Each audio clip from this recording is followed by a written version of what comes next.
Are you a super fan of Once Upon a Crime? Show your love, support the show, and get tons of perks by joining our Patreon. Patreon members get ad-free episodes and can hear them before anyone else.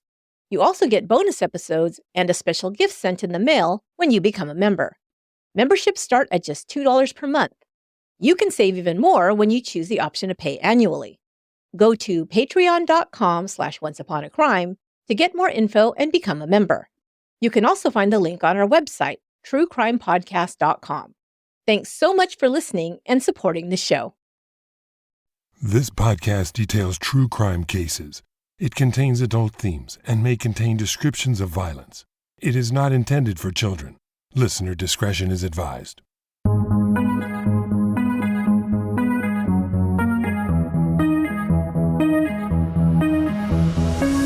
Thank you for joining me for today's episode of Once Upon a Crime. This month, I'm celebrating 8 years of producing this show. In June, Once Upon a Crime will mark its 9th birthday. It's hard to believe that it's been 9 years since I launched the podcast on June 9th, 2016, with the first 3 episodes. Some of you have been with me from the beginning. For that, I can't thank you enough. Others of you have found this true crime podcast sometime along the way, and you've continued to listen over the weeks, months, or even years since then. That's truly humbling, and I appreciate your loyalty. What I've decided to do this month is to highlight some of the best of episodes that have been produced in the first 8 seasons of the show. I hope you'll find some new episodes, some you may have missed if you haven't been listening since day 1. Alternately, if you have been here since the beginning and have listened to every episode of Once Upon a Crime, first of all, wow. I owe you lunch or a drink or something. Hit me up at CrimeCon this year. Well, then I hope you enjoy revisiting some gems from the past. I'll be sharing 2 best of episodes every week, one on Monday and one on Friday. Double prizes for you OUAC listeners. I'll give a short intro to tell you why we've chosen each episode as one of our best, and then share a preview clip of what you'll hear. Links to the full episodes will be in the show notes.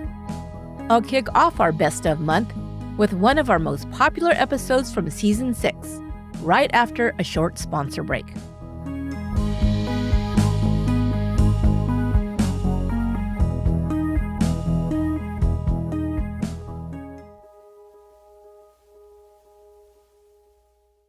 For this first best of episode, I've got a great pick for you. Not only is this case currently trending in the news, but it was a fan favorite and the most listened to episode of Once Upon a Crime with a guest co-host. You who are regular listeners of the show know that normally it's only my voice you hear narrating the true crime stories each week. But every once in a while, I'll invite a guest to help discuss a case. In this best of episode titled Breaking Down the O.J. Simpson Case, my most popular guest host by far, my sister Yolanda, helps me revisit the 1994 murders of Nicole Brown Simpson and Ron Goldman and the subsequent double murder trial of O.J. Simpson. As you probably know, O.J. Simpson, the accused double murderer who was later convicted of kidnapping and robbery and served 9 years in a Nevada jail, died last month in April of 2024 at the age of 76. When I recorded the episode about his double murder trial in season 6, it was 2021, and Simpson was alive and well and living in Las Vegas after his release from prison. Let's go now to our best of archives to hear a clip from episode 225, Breaking Down the O.J. Simpson Case with Yolanda.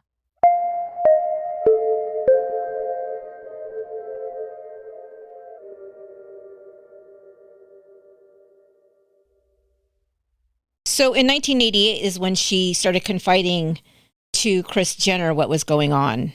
She said on a trip to New York, Nicole confided in her about various marital troubles, that O.J. was cheating on her and would get physically rough during fights. She said she wanted to leave him. She said, I don't know if I can stay. He's really hard to live with. She said, I want to leave him and I don't know how. And at this point, Kris Jenner says that Nicole had really changed. She seemed more withdrawn. She just wasn't herself anymore. Like, she used to be very bubbly and happy and friendly. And no matter what was going on, she was, very active. And she became really withdrawn, seemed anxious, didn't talk to many people, and seemed to be edge on all the time.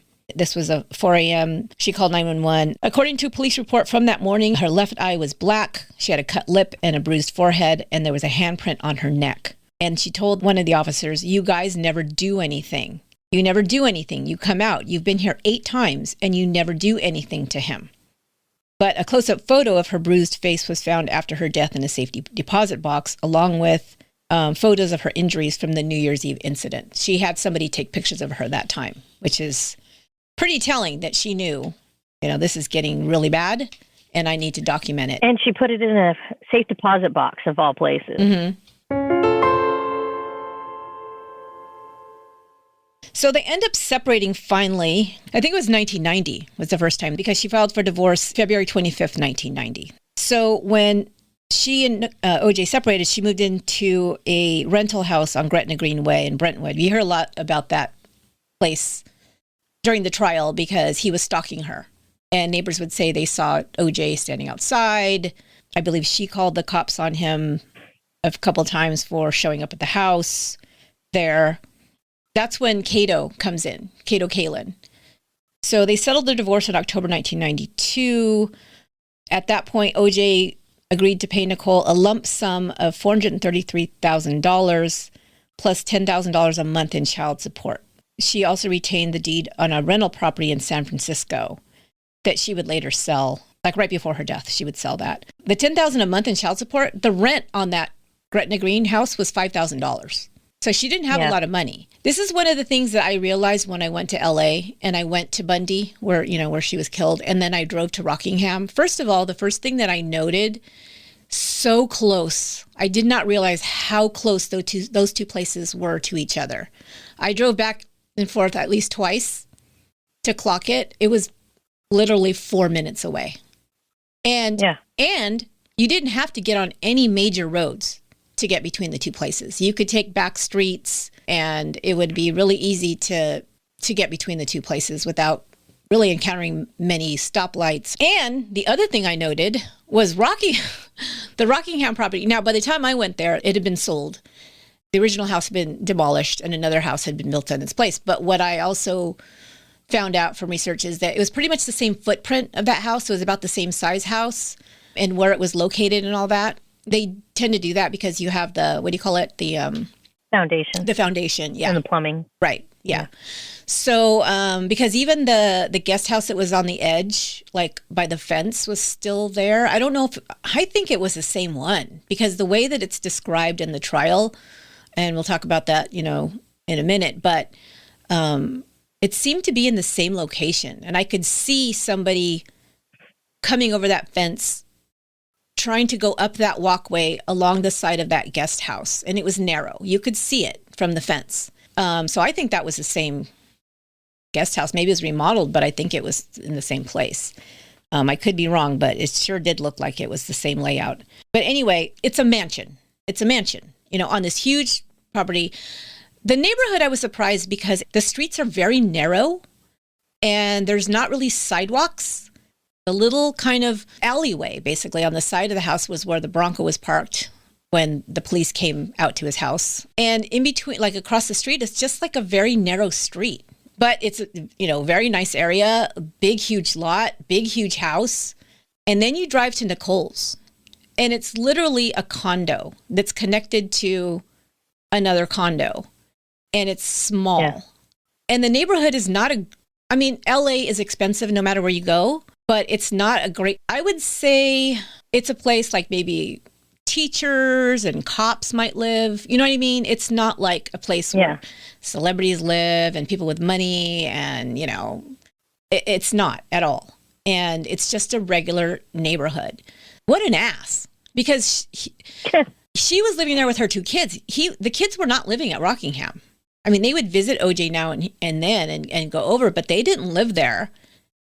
For any intents and purposes. They lived full-time with their mom in this tiny condo while he lives in this big, gigantic mansion. And he gives her $10,000 in child support, which half of the money goes to her rent. So, she's going to have to figure out a way to make that work with 2 kids to raise on $5,000 a month from this guy that's getting royalties from major motion pictures and all these businesses. So I guess the last thing that said to me was that she just wanted the hell out of that marriage. At some point, I don't care. Just give me enough to live on, and I got to get the hell out of here. So that's what it appeared to me. Yeah. Well, and I think I read it in there that apparently the amount of money that she was given in their settlement and the amount of money she was getting for child support was, or not the child support, but the settlement amount. She had signed a prenup. From what I remember from the past from reading about is that she basically had to badger him into marrying her. That was not something that he wanted to do. And it was probably a lot to do with the money, because you said how long they were together before they ever got married. So I think that prenup was, that was a major point of them getting married. She had to fight him on having kids. I remember that too. That was a huge issue. She wanted kids, and he was, basically he wasn't interested in it. But that's why that particular amount, she was able to get that, and she got the deed to a rental property in San Francisco. Those were the 2 things that she was able to get out of the marriage. After all that time, and how much money did he make? So they end up spending that Thanksgiving and Christmas together since 1993, but then it pretty much was over by the beginning of the next year. And she sold the San Francisco property and bought the condo at Bundy. She moved there in January of 1994. And this, of course, the murders happened in that summer in June. So it's only 6 months she's at Bundy. That spring, they're trying to do some things as a family. Nicole and OJ and their kids went to Mexico for Easter with Kris and Bruce Jenner and their kids, Courtney, Kim, Khloe, and also their father, Rob Kardashian. Apparently, and this is all OJ's words here, is that during that time, when they got back together after they had gotten divorced, they had made an agreement that they were going to try it for a year. And it was like from Mother's Day to Mother's Day of one year to the next, that they were going to try and be a couple again. They were going to try different things. They were going to date and actually basically learn to fall in love again. And if after a year that didn't work out, then they both knew they were both going to be mature about it and then be done with this situation. That's according to what he had to say. I don't know what's true, but that's where they were in that time period. So it's funny that you say Mother's Day, because that's in May, right? So in May 1994, she decided that she was done. So maybe that's true. Maybe she was like, okay, we gave it a good shot. Yeah, according to him, it was all amicable, and they, had this one last night together, and, he left in the morning before the kids could see that he had spent the night, and, that's his whole take on it. Yeah, like he's this very reasonable guy. But on her 35th birthday was on May 19th, and he gave her this very expensive bracelet. But a week later, she gave it back to him. Now, that's not going to sit well with him, because he used to always try to buy her affection back. She said she was done. She wanted to live a happier, more peaceful life. And this time she said, they said it looked like it was different. Like she really meant it this time. Yeah, it's okay, though, because he gave it to his girlfriend, so it was fine. Yeah. I mean, that's the thing that's so crazy. It's because, he did. He actually mentions that in the police interview. Yeah. So, yeah, real romantic, right? A real romantic guy. And the fact that, he's saying, oh, yeah, we gave it a shot. And meanwhile, he's still dating other people, and he still has another girlfriend and stuff. So it's just so crazy. After she gives this bracelet back, this is when he starts threatening her about the IRS stuff. So around Memorial Day, Simpson told Nicole that she had to stop using his address at Rockingham and threatened to report her to the IRS. She had previously classified Bundy as a rental property on her tax forms and was using the Rockingham address as her permanent home. Of course, this is when they were quasi back together, I guess. Here's a diary entry dated June 3rd. She had been writing in a journal about some of the conversations that she had with him, some of the things that he would say to her, like on phone calls and stuff. So in one June 3rd diary entry, she wrote, quoting OJ, "You hung up on me last night. You're going to pay for this, bitch. You're holding money from the IRS. You're going to go to jail, you effing C. You think you can do anything you want? You've got it coming. I've already talked to my lawyers about this, bitch. They'll get you for tax evasion, bitch. I'll see to it. You're not going to have a dime left, bitch. So these are all of the things that he was saying, like she's writing the notes down of what he's saying to her. And then on June 6th, 3 days later, he sent her a formal letter instructing her to stop using the Rockingham address. And she had showed this to a friend on June 7th. And on that same day, on June 7th, Nicole called a Santa Monica women's shelter for victims of domestic abuse and said she was being stalked by her ex-husband.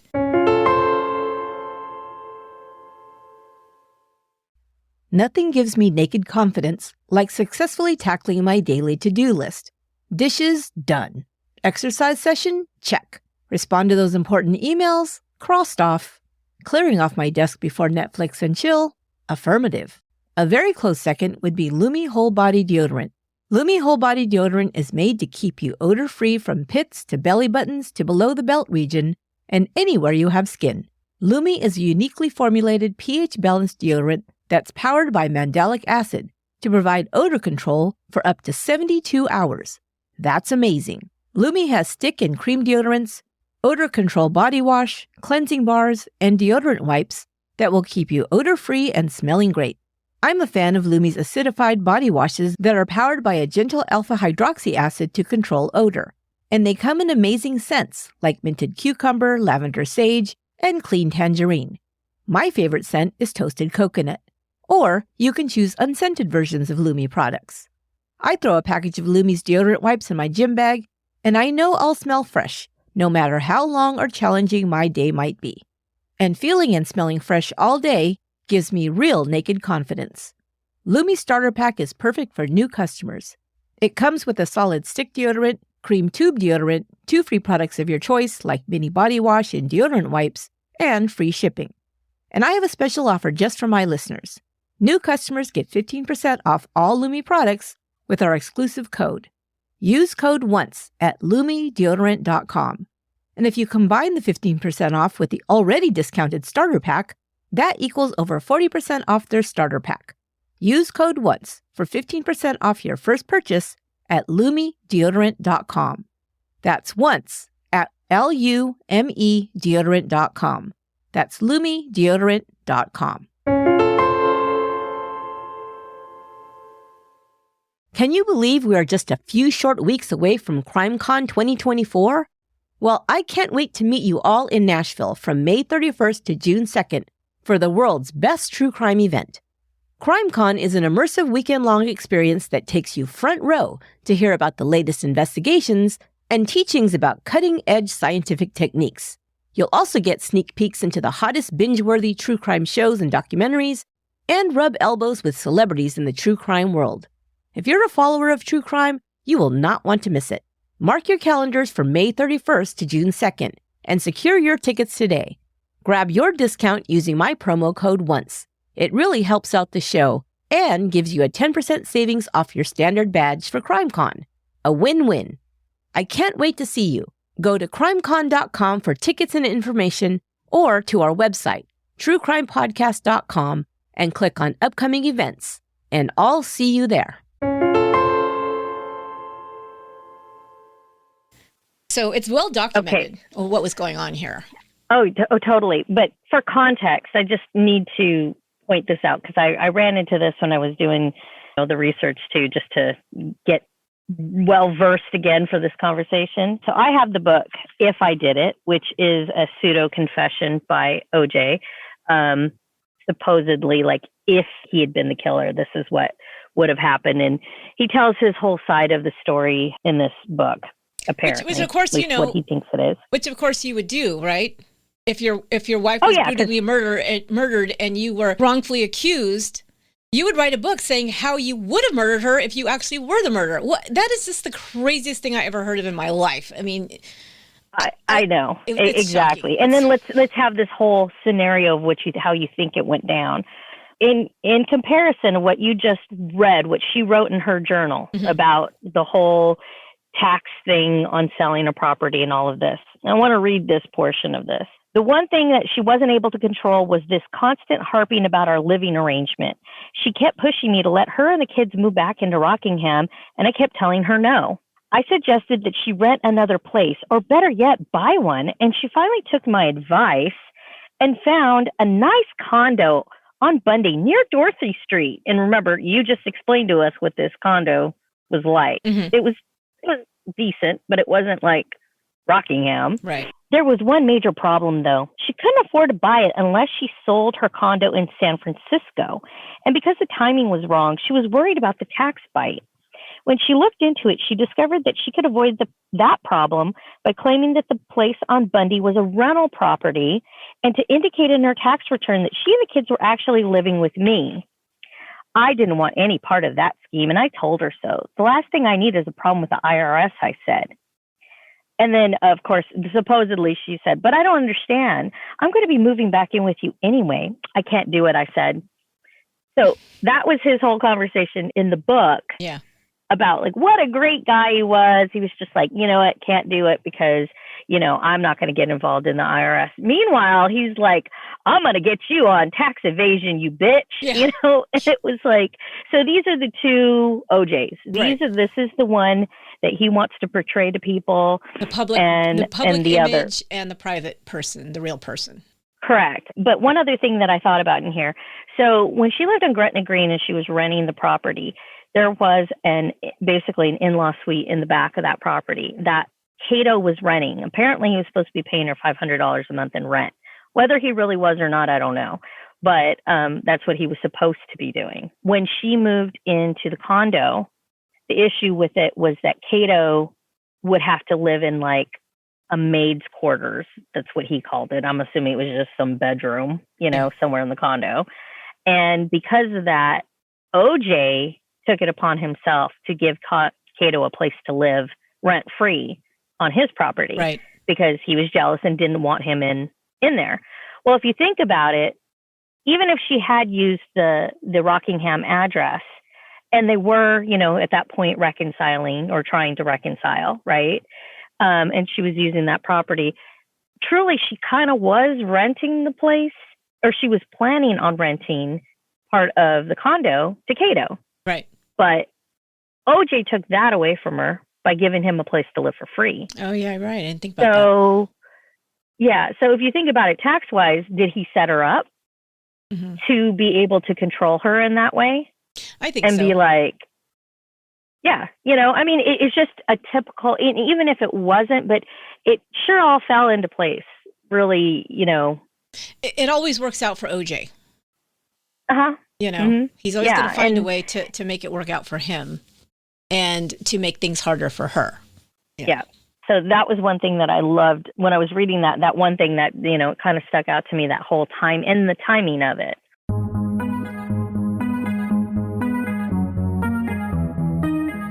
I hope you enjoyed the clip from that Best of Once Upon a Crime episode, breaking down the O.J. Simpson case with Yolanda. You'll find a link to the entire episode in the show notes, or look for it on your favorite podcast app. You'll find it in Season 6, Episode 225. The original release date was December 12th, 2021. And if you liked that episode, here are suggestions for other episodes from the archives with my sister Yolanda as my special guest. In 2018, Season 3, Episode 115, Yolanda and I discussed the Darlie Routier case. And our first collaboration in 2017 was a two-part episode titled The 12 Crimes of Christmas, Lacey Peterson. Yolanda and I discussed the Scott Peterson case. Those two episode numbers are 71 and 72 from Season 2. The links to those episodes can also be found in the show notes. Make sure you're subscribed or following Once Upon a Crime in your favorite podcast app so you don't miss an episode. That's especially important this month, as I'll be releasing new episodes twice a week in May. The next Best of episode will be released this Friday, May 10th. We're fast approaching CrimeCon weekend. Join me in Nashville from May 31st to June 2nd, and come see me in person on Podcast Row, along with all your other favorite true crime podcasters and content creators. Who, do you ask? Meet the hosts of Generation Y, True Crime Garage, Southern Fried True Crime, The Trail Went Cold, and so many more. Those are all my besties, and I can't wait for our annual True Crime Family Reunion. If you want to be there to hang out with us and become our new bestie, go to crimecon.com to get your ticket now. You can still use my offer code ONCE for a 10% discount and to let them know I sent you. Once Upon a Crime is written and produced by me, Esther Sanchez Ludlow. My executive producer is Lorena Garcia. Until next time, be good to one another.